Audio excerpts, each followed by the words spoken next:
Okay, so we're going to continue on talking about measuring human rights, and so we are going to talk about this concept of reliability and validity.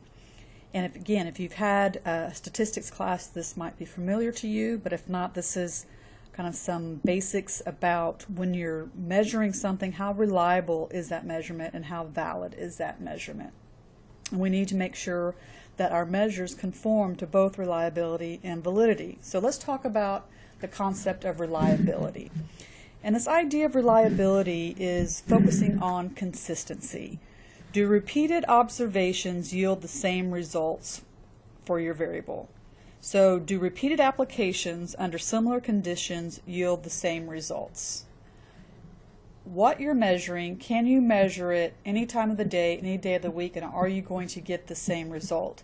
So when I read a report and code it as a 3, well, 2 days from now, if I read it again, will I still see it as a 3? Let's take an example that's not related to political science at all. Let's talk about someone's weight.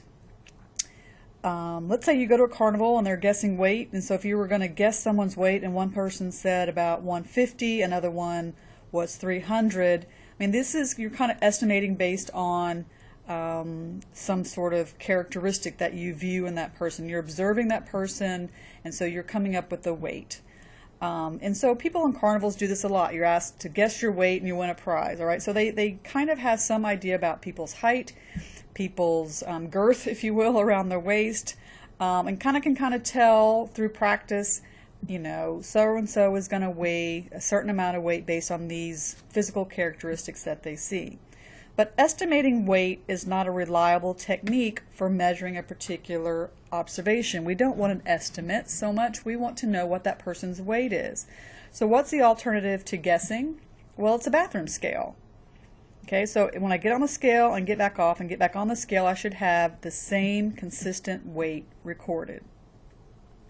But remember, reliability does not ensure accuracy. Perhaps I've set my scale to shave off 5 pounds off my weight just to make myself feel better, particularly over the holidays. So in this instance, I would reliable report the same weight. It would simply be wrong. So how can you have consistent reports and still be correct? So how do you ensure reliability? One is called the Interrater reliability method. And so basically what you do here is you have two coders read the same material and you conduct a correlation. There's a statistical test you can do to see if those correlations are reliable. Sometimes Interrater reliability is a good way to test for reliability, and multiple choice tests do this quite frequently. So we'll ask the same type of question multiple ways to see if you're being consistent in your answers. Any type of online survey will do this. I'll ask you the same concept several different ways to see if you're being consistent. Okay, so let's take a look, just as examples, of the Amnesty International country reports. And so if I click on here, here is the website, and this is Amnesty International's website, and I have it already to this link for the annual reports for 2013. So as I mentioned in the previous lecture, Amnesty International, it's an NGO, a non-governmental organization, every year writes these reports. And so they write a general report and they'll have a little video about it, but you can also jump to a particular country or a particular region by just clicking here, or you can jump to a particular report. So all the countries are listed here. Now this is a report written in 2013, so it is telling us about human rights in 2012. All right, well, the Olympics are being held in Sochi, Russia, come February, so let's go see what's going on in the Russian Federation. And you may have been watching the news recently that is talking about some of the political rights that have been taken away and some of the freedom of expression recently in the news. All right, so here's the report, and it's going to give you some basic information about the government. And this is a summary, kind of an abstract of what their findings are. So there's increasing protests, but it's met with repression. And so this is the actions of citizens met with repression by government. There's been new laws restricting the rights to freedom of expression, assembly, and association. And again, we can kind of think of these as political rights. Human rights defenders, journalists, and lawyers continue to face harassment. Torture and other ill treatment remained widespread, so this is personal integrity, and were seldom effectively prosecuted. There's not a free trial, and then of course you have the volatility in the Northern Caucasus, which is the Chechen region. And then it's going to give you some background, and then it's going to go look at some specific types of rights. So freedom of assembly, it's going to give you details about their conclusion. And then we can talk about freedom of expression and discrimination. This is where they're talking about the LGBT community that is being highlighted in lieu of the Olympics coming up. The human rights defenders that are routinely harassed, and then it's talking about torture and other treatment. So this is the detail, and then this is the Northern Caucasus, again the Chechens. So this is the detail that this summary is based on. So if we read this particular report, okay, and think, okay, well, let's think about personal integrity rights, this torture element. If we go back to our lecture, and if we go back to our, let me just go back a few slides, to this ranking here, we could probably say that there are execution and political murders, detention, recent political imprisonment. Okay, so we're probably looking at least at a level C for Russia in terms of their security rights, and that would then equate to a 3 coding, all right? So we can kind of think about that in terms of Amnesty International reports. And so what would happen is 2 people would read that same report, and then the investigator, the primary investigator on the study, would look at these 2 codes, and are they the same? Are they off? Is there reliability between the 2 coders? Okay, and we can do the same for the State Department. The State Department publishes annual reports, so we can go to look at 2012, and we can go to a specific country if we so desired. So we can go back down to Russia, click on it, and it's going to give us an executive summary. There is civil liberties, electoral process, and then they go into very specifics about the respect for the integrity of the person. Arbitrary or unlawful deprivation of life, disappearances, torture. So again, the State Department is probably providing a little bit more information about this particular issue of security rights. And so we could read through this and then code it. And then the question really becomes, do we have Interrater reliability? So you're measuring everything twice, okay?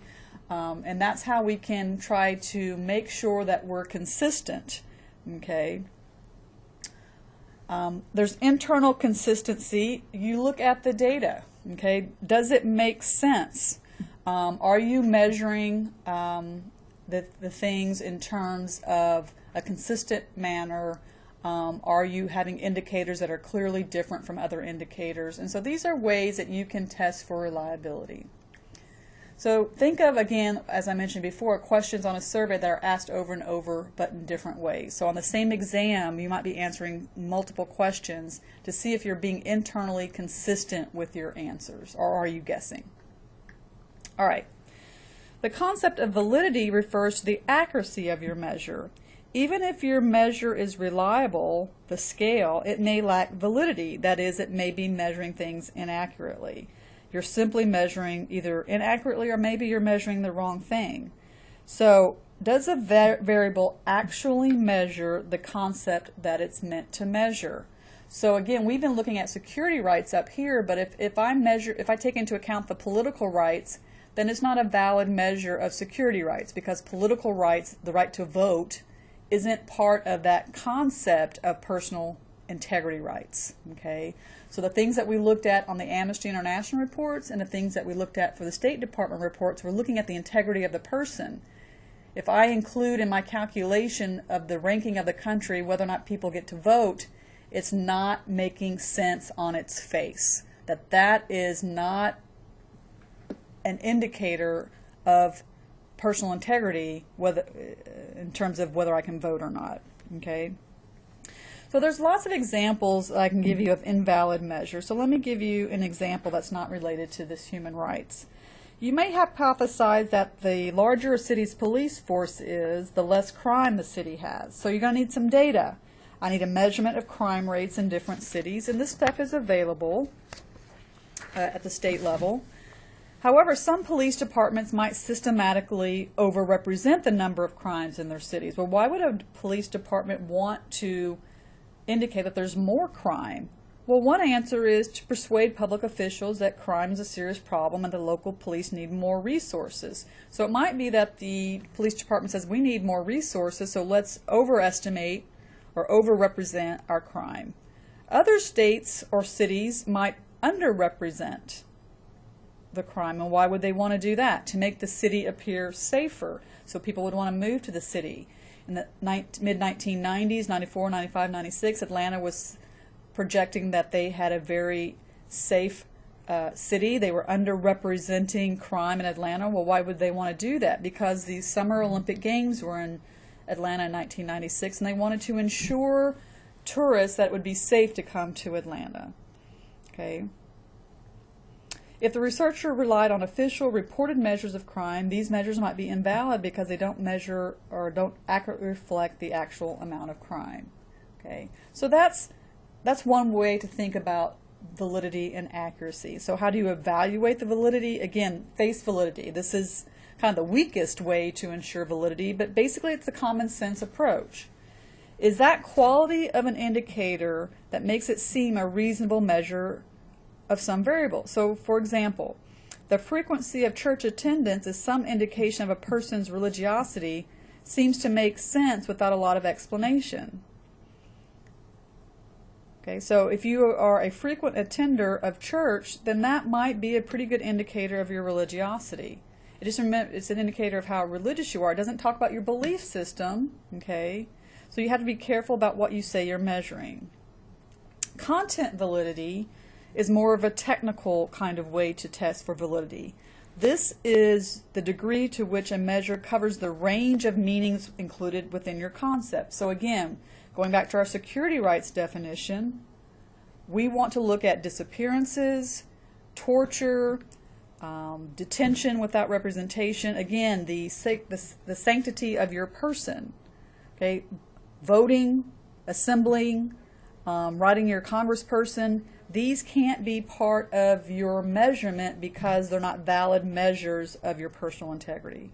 So you want to make sure that you understand the full domain or range of your concept you want to measure, and that the indicator actually measures all of that range. So if we think about the measure for democracy, again going back to Poe and Tate, when they look at what are the factors that lead to a country's likelihood of having human rights violations, one of their measures is democracy, and they make the argument that in states that are more democratic, there's less human rights violations. And so they make an argument about what this measure of democracy includes, okay? And so they don't want to include measures of democracy that takes into account human rights, because then they would be measuring, they would be making an argument that their human rights in the democracy leads to human rights, and so you can't have that kind of overlay.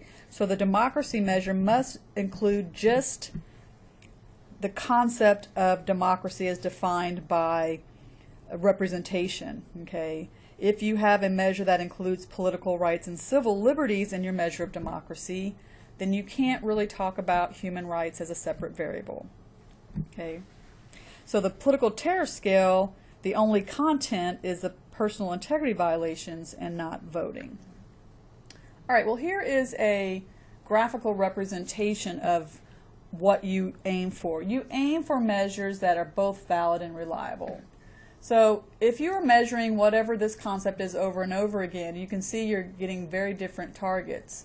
The research methods, the way that this person was collecting data, did not hit the heart of the research aim, right? This is what we're aiming for, and repeated attempts weren't very successful. All right, here, repeated attempts were reliable. You kind of are in the same ballpark with your measurement, but you're not really measuring what you say you're measuring, so this is not a valid measure even though it's reliable.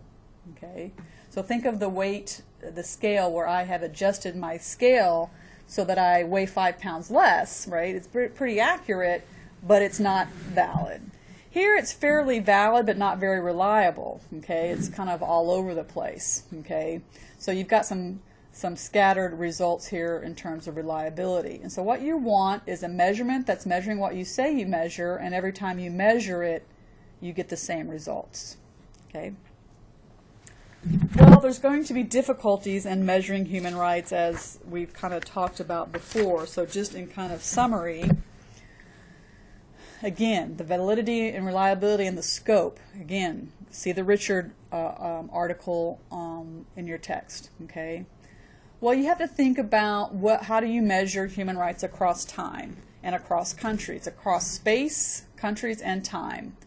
Okay, so over time, definitions change, all right? So if we think about kind of a domestic, every state has this problem, but domestically reporting rape, for example. Over time, the definition of rape has changed. So is there really more rape occurring, or have we simply redefined what rape means? And so if we're looking at rape statistics in the 1990s, a lot of crimes that were occurring at that time weren't really prosecuted because it wasn't illegal. For example, it was hard to prove that a spouse raped one another. Date rape was still something that was hardly ever prosecuted. So across time, these have become reported rapes and prosecuted rapes, and so you have a measurement difficulty in being consistent over time. And then, of course, across countries, what's being reported, is it consistent? Okay. Again, the definition of each one of these things. What's a human rights violation in one country may not be considered a human rights violation in another. The definition of rape, as I mentioned, changes over time. So these are considerations one has to make. And again, go back to the articles in this chapter 2 of the textbook to kind of look at these ideas. One of the things that to consider, and I think Goldstein talks about this, is that for many, particularly in the human rights field, there's an afterlife to human rights violations. So it might be that disappearances happened a lot in one year, and it lingers for the next several years. So that kind of fear in society lingers. There's an afterlife to that particular human rights violation. So it may be that disappearances aren't occurring anymore, but there's still fear in society because they know what had occurred previously. And this concept of an afterlife of a human rights violation is very hard to capture in a measurement. And again, human rights is a very abstract concept, just like political trust, just like love. There's a lot of people in psychology and sociology that like to measure the impact of love on particular behavior. Well, how do you measure love? Again, the love-o-meter that you can put your finger on doesn't really exist to measure how much you might love something. So how do you capture these abstract concepts in a numerical, statistical manner? So these are all difficulties we're going to have when it comes to human rights. All right, I want to say a few more things about measurement and a bigger picture idea. Now that we have some ideas about how to measure these concepts, what do we do with them? Why do we use statistics, for example? And one is to describe political phenomenon or human behavior. And we see this a lot in the USA Today that's free on campus. They like to do a lot of graphics and explain to you visually, statistically, about things. So, for example, we can describe a univariate is simply one variable, all right? So one univariate measurement might be people's favorite types of movies. And so a survey is done and people say, well, 27% of the respondents say that a comedy is their favorite movie, while 18% say that action is, and so forth and so on. And so this is a quick and dirty way, or a pretty way actually, to boil down what people's favorite movies are in terms of a genre. Okay, so this is a type of a univariate analysis. You simply ask a question, break it up into a pie chart, and there you have some statistical data, and you're describing an attitude. Okay, you can also do what's called a bivariate analysis. You can look at particular levels of data, and you can plot them on a scatter plot. And so you have two variables, and you're analyzing the relationship with them. So that's bivariate analysis, height and weight. We generally see as people get taller, they start to weigh more. Okay, so this is a linear relationship. You can kind of see the pattern. It's not exact, but as you move this way upward, people tend to weigh more. Okay, the shorter you are, the less you weigh. So there is a linear, positive relationship between height and weight. So we're describing, but none of this tells us why this occurs, all right, or the factors that lead to this. So the second thing that we do with statistics or these measurements is that we make an inference. USA Today doesn't go out and ask every reader what their favorite movies are. They take a sample, and that sample is supposed to represent the population. Okay, so during elections we see a survey indicates that Obama is leading in the election. Okay, well, they didn't ask everyone in America. They asked a sample of probably about 1,000 people. And you just have to believe me when I tell you that 1,000 can be enough individuals to do a sample of the entire population. But there are certain requirements that this sample has to do to accurately reflect the population at large. And we're not going to go into all of that, but that's what you learn in the statistics class. Okay? All right. So that's just what we want to do, is gather data about human rights so we can make some inferences. And so if we want to know, again, using the Poe and Tate article as an example, their question about why do states violate rights and other states don't, they're going to look at countries and they're going to look at some data so that they can make an inference about what factors leads to human rights violations. So if we see those factors in a state in the future, we can somewhat predict the likelihood that that state is going to engage in human rights violations. All right. We talked a lot about security rights, so I just want to turn our attention to subsistence rights, and this is the article by a friend of mine, Wes Mellner, and myself, that was in the textbook selection 2.6. So we talked first about what are subsistence rights. Think of basic human needs here. So what are the basic human needs of every individual that would provide for a life of dignity, for example? So clean air, water, adequate food, clothing and shelter, some level of minimal health care. Okay, we quote Jack Donnelly on page 59, and he says, at minimum, people must be alive.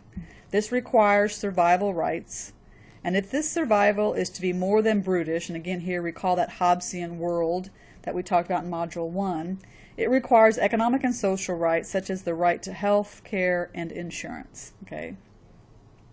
And remember from the reading from the first module by Shu that subsistence are part of a set of basic rights that, quote, are everyone's minimal, reasonable demands upon the rest of humanity. Okay. Subsistence rights create a lot of controversy in the international community between states from the West and the non-West, as I mentioned previously. Okay. All right, but think of this as a conceptual definition, all right, this idea of minimal reasonable demands. So what are some of the measurements or indicators used to capture those things that are discussed as subsistence rights, all right? So one of the things is demographic data. So GNP, GDP, other measures of wealth kind of relate to people's quality of life. But the problem, as we outline, is that while this data is generally available, it's inadequate on several fronts, and you'll want to be able to explain that. So an aggregate measure fails to indicate individual wealth. So think of the oil-rich nations where the per capita GDP is quite high, but where there's a skewed distribution of wealth, okay, in the Middle Eastern states, for example. GNP doesn't account for price fluctuations across the globe, so kind of think of what inflation does in certain countries. And it doesn't account for how wealth is distributed across the citizens. So even though China, for example, has the largest GDP, when you per capitize that, the masses live under the poverty level. All right, so you have to kind of think of what are some better indicators. And one of the ones that we focus on is the Physical Quality of Life Index. Okay, it's the PQLI. And so it takes several measures, puts them together in an index to give you a little bit more comprehensive measure of subsistence. And so an index attempts to overcome the problem of having a single measure to cover all of basic needs. So the PQLI includes the arithmetic mean of 3 indicators: infant mortality, life expectancy at age 1, basic literacy, for the proportion of the population over 15 years that are literate. Okay, and so this next slide is just simply showing you. I think this is looking at the PQLI for about 100 countries and plotting it on a graph. And so we can see there are countries that have a pretty close to 100, between 80 and 100 on the physical quality of life. So the larger the number, the better quality of life. Okay, so these are your Western countries, North America, Europe, Australia, those countries, all right? And then we can see some countries who their physical quality of life are between the 20s and the 40s, okay? So this is showing you a pretty poor quality of life. And so we can ask the question is, what are the factors that contribute to this difference in the physical quality of life amongst countries in the international system, okay? So again, this is the frequency in terms of the number of countries that fall under that category. This is obviously we don't have this many countries in the international system. This is data for all the countries in the international system over a 15-year period. Okay. All right, well, let's look at some more of what I'll call the human rights data store, that we can go look at some of this additional data. I've already talked about the Amnesty International and the State Department, so I'm not going to go look at that again, but we can take a look at Freedom House. Okay, Freedom House, it's going to tell you what they're about. Okay, it's an independent watchdog organization, so it is an NGO looking at expression of freedom. So it's looking at one particular concept, this idea of freedom. And they look at political and civil rights, okay, or political, civil rights and political liberties, all right? So you can go and look at freedom in the world, okay, and this is a map where you can hover over a country for details. So if we go look at Russia, they're going to tell us that they're not free, and they have two scales, political rights and civil liberties, all right? And then they'll go down, and you can look at this particular country and see what that report is all about, okay? You can go look at China is not free, all right. Countries in purple are not free. Then you have countries that are partly free in yellow. So the Ukraine, they're in the news a lot. They have a 4 and a 3. And then you can look at Canada, the United States. These are countries in green which are considered free, okay. And so you can go look at the details of all those countries specifically. If you want to, this was from 2013, and you can go look at different years should you desire. They also have freedom of the press, where you can look at countries, again, not free, and they have a different scale for that, okay? So if we want to look at the reports, if you want to go look at them individually, you just go to that particular country, and it'll give you all the details for that particular country and why they came up with the score they did, okay? All right, the political terror scale. Remember that 5-point scale that we looked at in the last couple of lectures? Well, this is where you can find this data online, okay? And so if you look at the PTS data, they have some of it here for you to look at, but here's those 5 levels, okay?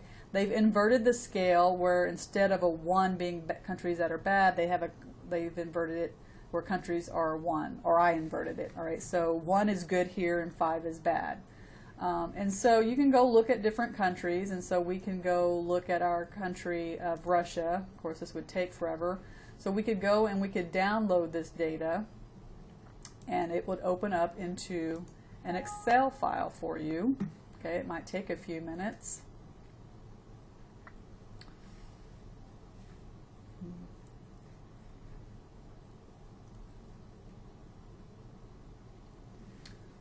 Maybe we could do it this way. Okay, I'm hung up on that.